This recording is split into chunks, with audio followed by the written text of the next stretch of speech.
European Green Transition plc listed on AIM in April. It's developing a portfolio of green economy assets. Management are looking for novel ways to expand the portfolio.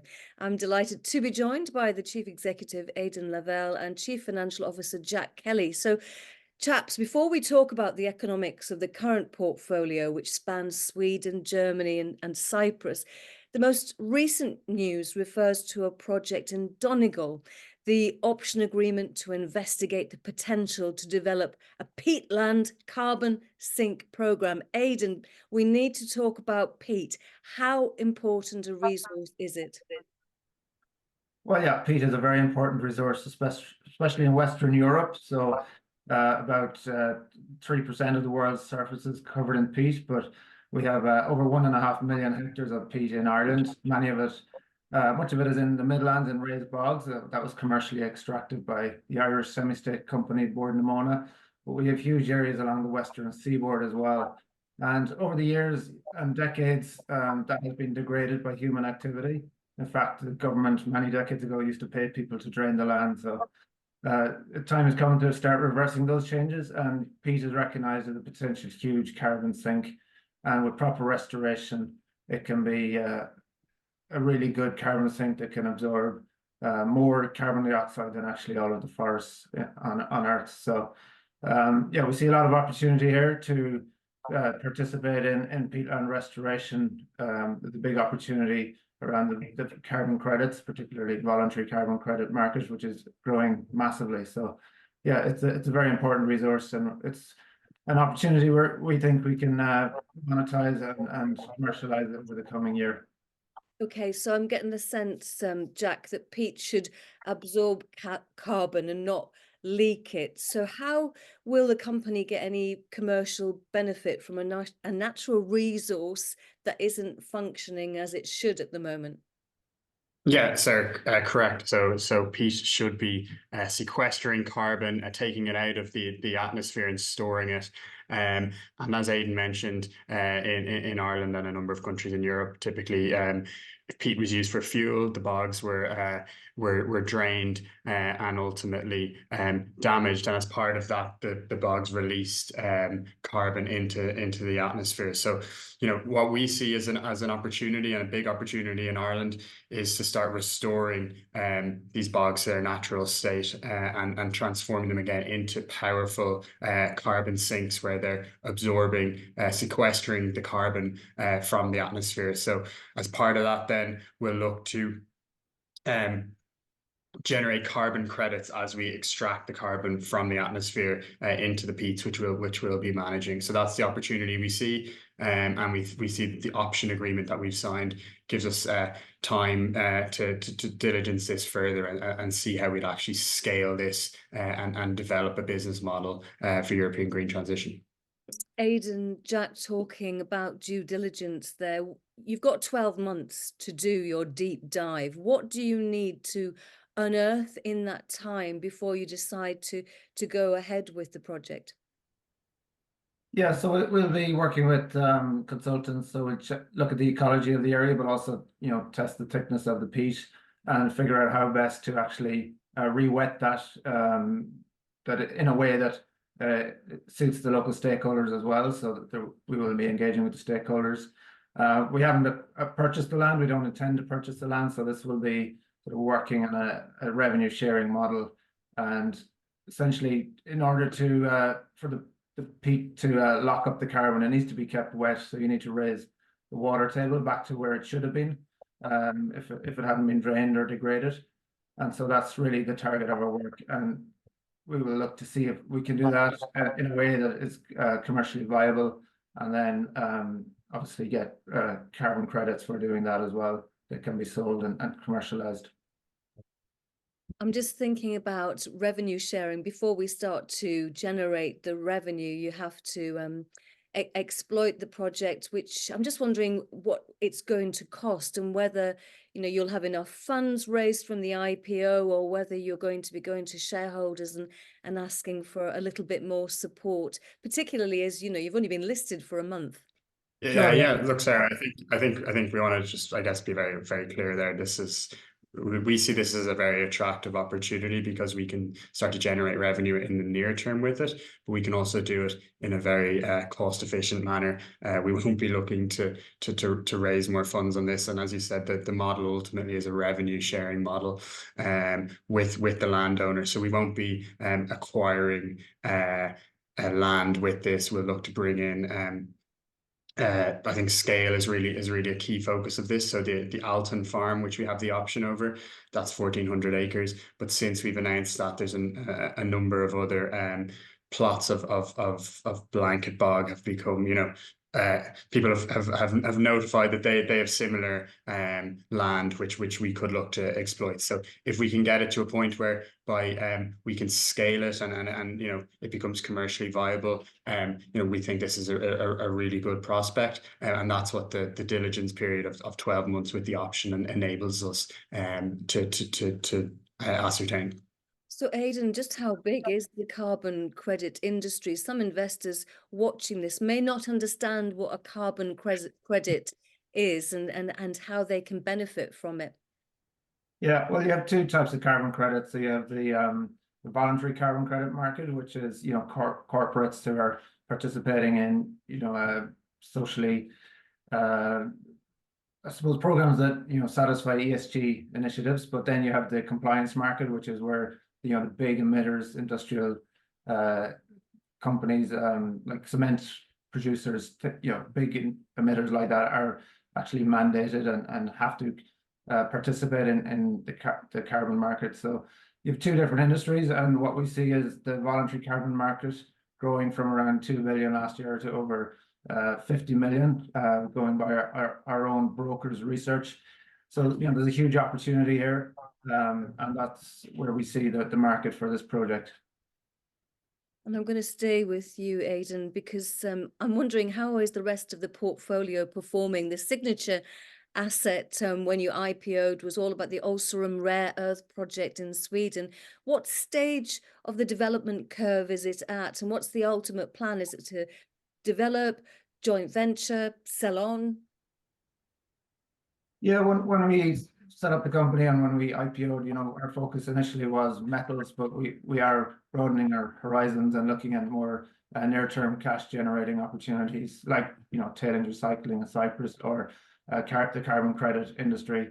So our plan with Ulcerum is to do a small drill program over the summer. So we've done a lot of work on the ground. We've shown that the project has potentially a much bigger resource there to be explored. But our aim is really to show that higher grade and larger scale to the project.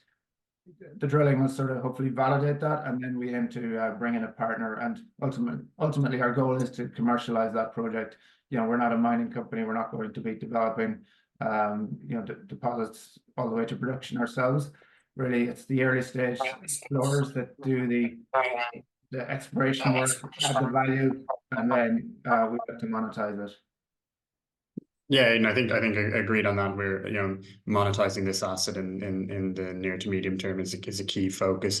And there's a number of other rare earth assets in Europe, but we think this has the potential to be sort of the first commercial rare earth mine in Europe. So we're talking to a number of parties on how best to structure a partnership down the line once we can really increase the value from showing the district scale potential from our drill program, which will commence in H2.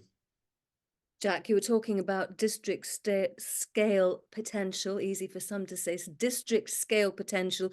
Sweden, Europe's leading mining nation. Is the plan to consolidate your position there and engage in more projects there? Because, what are the relationships like within local and national governments there, this early stage of the company's formation? Yeah, well, look, we think Sweden's is a great place to operate.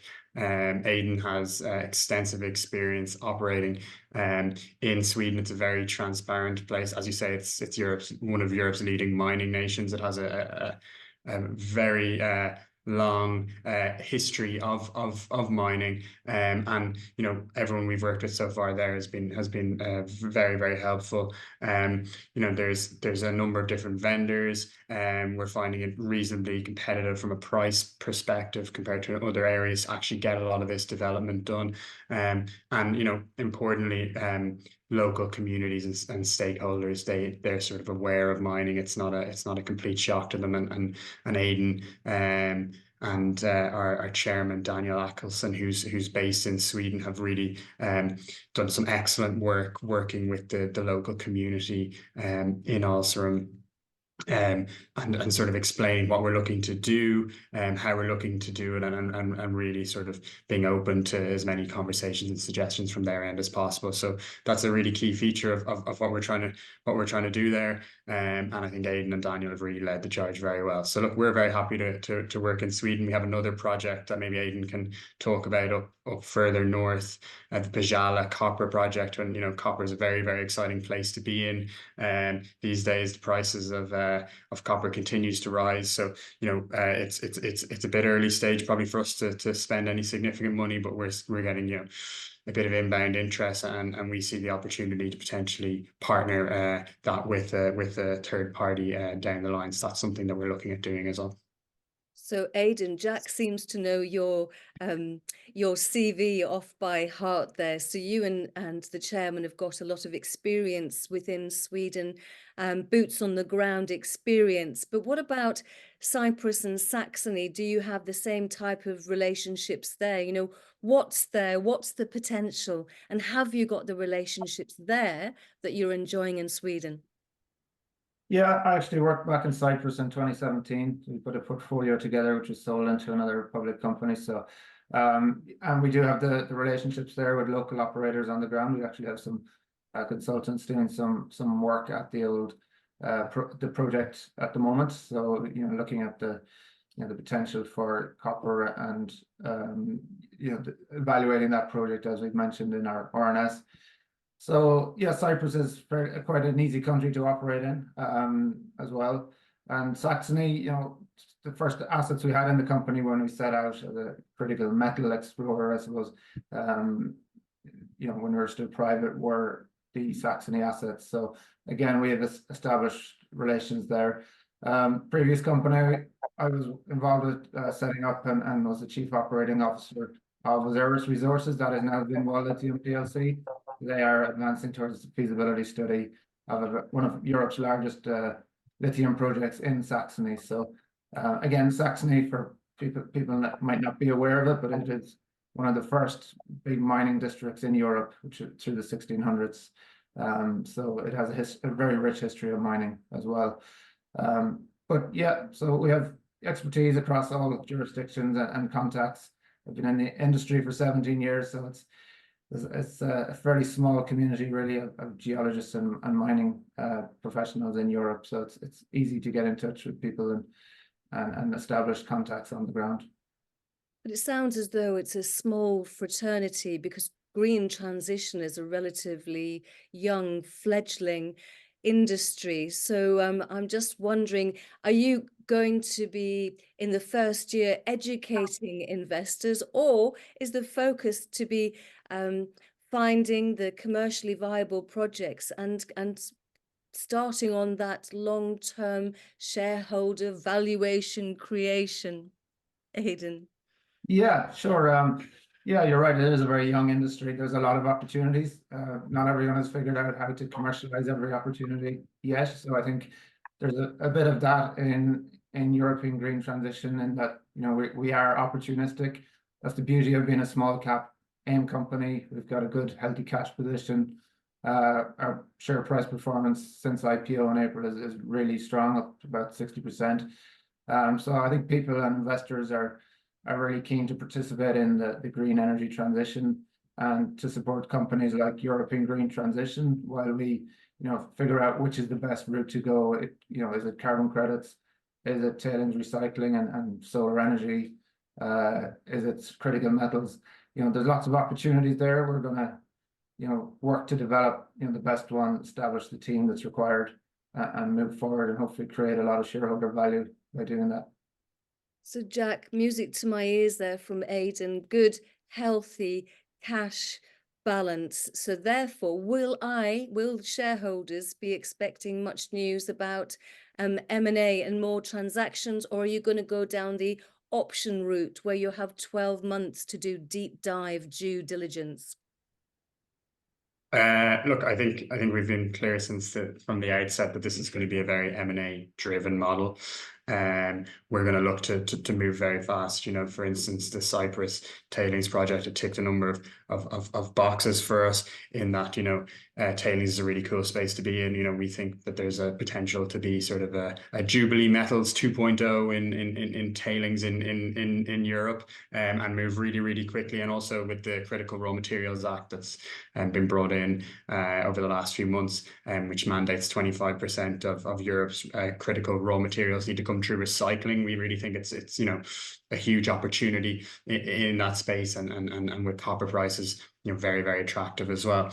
So, you know, we'll evaluate each opportunity, I guess, on its own merits. The tailings in Cyprus, for instance, an option agreement worked really well for that, as it did with the Alton project. But there's a number of other opportunities that we see we could you know, do a more sort of conventional asset acquisition, whereby we take control of the asset and look to leave some of the legacy stuff with the company behind. And then also, you know, we're very keen to do as many deals with our own assets as possible. As Aiden mentioned, we're looking to monetize the Ulster Merits project.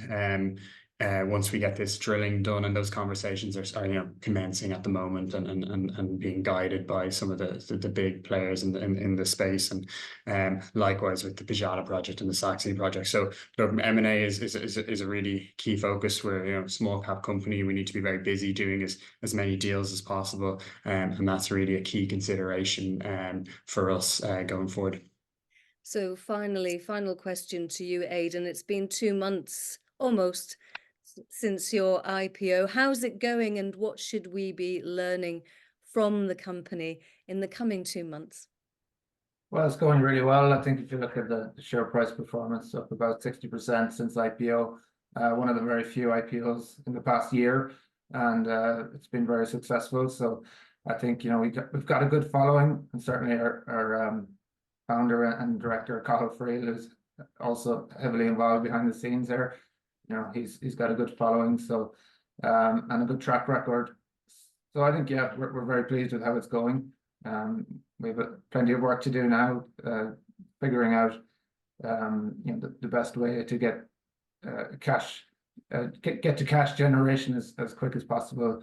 So the 2 options we've signed I'm sure one of them will get us there. It's just a matter of figuring it out, and you know, working hard as a company and a team to move it forward.